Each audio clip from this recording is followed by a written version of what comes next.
everybody, and welcome back. So, today I am giving you the kidney doctor specialist update and the baby doctor update from Friday. We'll start off with the kidney doctor specialist. The only reason why they sent me to the kidney doctor specialist was in case something was going wrong. They wanted me to have my foot in the door with a kidney doctor already. She had retested my urine for my protein levels and ran a whole gamut of labs back in January, February. It was February. And she's like, your protein levels are down. Everything's, a lot better. All of your labs came back. You had one lab where a hormone that she ran was 0.1 on the low side. And the reason why she ran that protein or that hormone specifically was because if it is excessively high, it is an indication of kidney damage. Well, mine was low. So when she did all the labs and had scheduled the follow-up, she did it 6 weeks after that appointment so that my OB and my high-risk doctor had a chance to actually look at the labs and kind of coordinate between all three of them, whether or not I needed to go see like an endocrinologist or a kidney surgeon or something like that. In pregnant women, this one hormone tends to run low. So nobody was, up in arms over it. They had all coordinated together and was like, okay, being that you're pregnant, that's in normal bounds for pregnant women. Okay. So she has unofficially released me from her care until after Isaac arrives. I have another follow-up appointment after he is born in July. Not him being born in July, but the appointment is in July. So she just wants to see me after that to rerun a few tests and kind of do a follow-up with me to make sure that everything's okay with me. I really like her. She's really cool. She is actually 10 months postpartum herself. So she understands that during pregnancy, your body does some weird things. So she's not, but the protein in my urine is still elevated, but it's closer to normal bounds for pregnant women. So she's like, so long as it's, it's trending downward, we're good. So there's that. Now, my OB appointment, that one was a little interesting. Got in there. I was feeling very anxious because I had 2 doctor's appointments and just a lot of things going on in life. This, that, and the other. And my blood pressure was elevated. And, they checked it 3 times and it was still elevated. And my OB, she's a wonderful OB. I love her to pieces. Absolutely love her to pieces. She came in and she's like, well, your blood pressure's a little high, so we're going to recheck it after a while. And she started talking to me about different things. She asked me how I liked my high-risk doctor compared to the first high-risk doctor she sent me to. And I said, I absolutely love her. She takes the time to sit down and actually talk to me. She reads over my chart. She looks at my labs. She looks at everything and is on top of everything. And I absolutely love her. She takes the time to actually explain things to me. And if I have questions, she takes the time to address those questions. And she said, okay.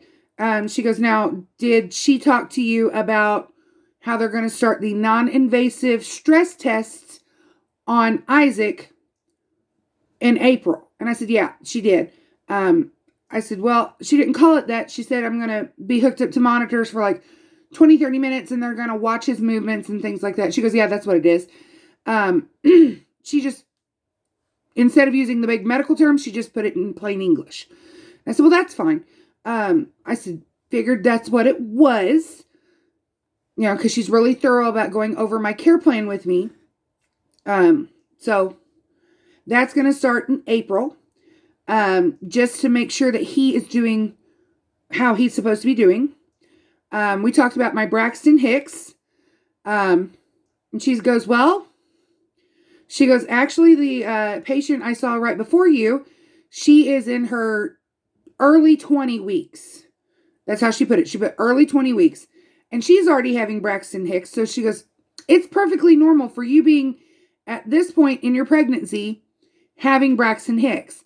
And she asked me to explain how I felt with them and went over it with her. And she's like, yep, those are Braxton Hicks. And I said, well, I did my research and verified and double checked and everything, made sure that that's what it was. Because I'm one of those hyper vigilant people, which she loves the fact that I do my research and I'm not necessarily a panic patient. Because if I can do my research and find out stuff, I'm going to. And if I don't understand it, then I'm going to reach out. And she already has figured that out about me. And she goes, I have something to tell you. And I was like, what's that? And I'm thinking, please don't tell me you're retiring. Because my OB has been in the medical field for over 25 years. She's an older OB and I love her to pieces. And I'd hate to be this far along in my pregnancy and then lose her and have to basically start all over. But that was in the back of my mind. No. No, she goes, I was looking at your 24-week and your 28-week scans. And I was like, okay. And I'm thinking, what's wrong? She goes, I'm not officially telling you that we're moving your due date. But she goes, I honestly don't believe at this point that you are 30 weeks. She goes, I honestly believe that you're closer to between 32 and 33 weeks.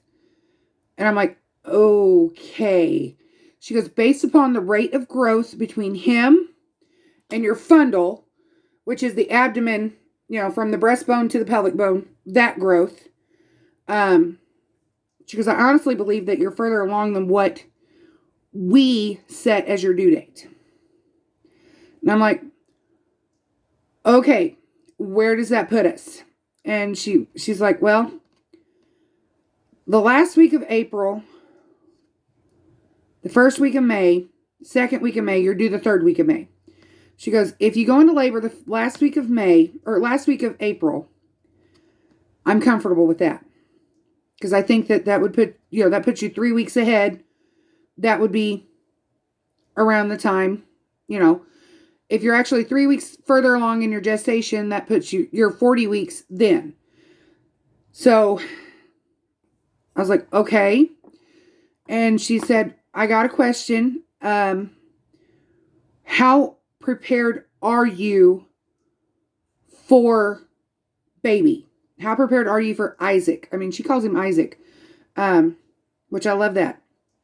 I said, well, we've got 2 infant car seats. We've got a stroller. We've got a bassinet. We've got a crib. We've got a rocking chair. We've got this, that, and the other. And I was naming off stuff that we had. And I said, I don't have a crib, but, and I've got some diapers and I've got some wipes. And she goes, oh, okay. She goes, you seem pretty set. I'll accept clothes. And I said, no, ma'am. I've got 3 garbage bags from my lovely niece, because her baby is turned a year on Christmas Day. And I said, and I have friends who have given me baby clothes, hand-me-downs, and stuff like that. And I said, and April 13th, I'm having a baby shower. So, yeah. She goes, you're pretty much set for baby. And I was like, well, I'm trying. And she goes, I was going to suggest to you that if you are not prepared, such as having car seats and things like, and a place for baby to sleep, get ready. Start getting your game plan together now. And I said, no, back in January when Walmart was having their clearance, I was going through and getting things. And then I've had so many friends and loved ones who have given me a bunch of stuff already. So, I mean, we're pretty prepared, as far as that.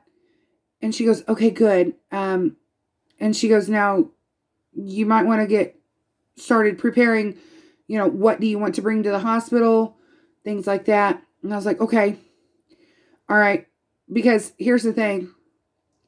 If that being the case, that I'm 3 weeks ahead of where they thought I was, that means that I've got 5 to 7 weeks versus, 7 to 9, 7 to 10.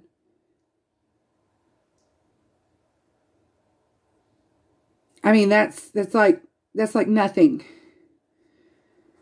Because we are, March 18th, and if Isaac comes April 30th, that's 6 weeks.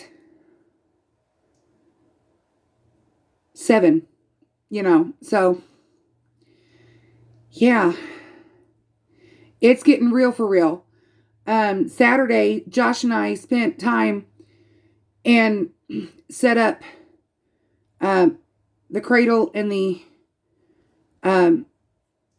rocking chair that my uncle built and my aunts and uncles gifted to us. We set all that up in our bedroom, getting ready for Isaac. So, yeah, it's getting real for real around here. And I told Josh, I said, I feel excited, terrified, elated, scared. I mean, from one extreme to the other, I feel it. Because here I'm thinking, okay, I've still got a little time. My little time got a little littler. But that's the update, is that Isaac may make his arrival sooner than what we anticipated, but not because of medical reasons, but because they have his due date wrong. And I laughed at my doctor and I said, you know what? He's going to stay in there and bake as long as he needs to. And she goes, that's the attitude to have, Mama. That's the attitude to have. So there we go. That's pretty exciting. Pretty exhilarating, has me on the edge of my seat even more. So anyway, you all are beautiful or handsome just the way you are. I care for you along this pregnancy journey, this weight loss journey that has turned into a pregnancy journey. I really do. This is exciting. I know a lot of my friends and family who are not on a weight loss journey are actually keeping up with the pregnancy journey through these video blogs. So that's pretty cool. Yeah. You're not alone when you think you've got more time than what you do, because it slips up on you or something happens and comes out of left field. All right. Be kind to yourself. Be kind to others. And one last thing, guys. Love ya!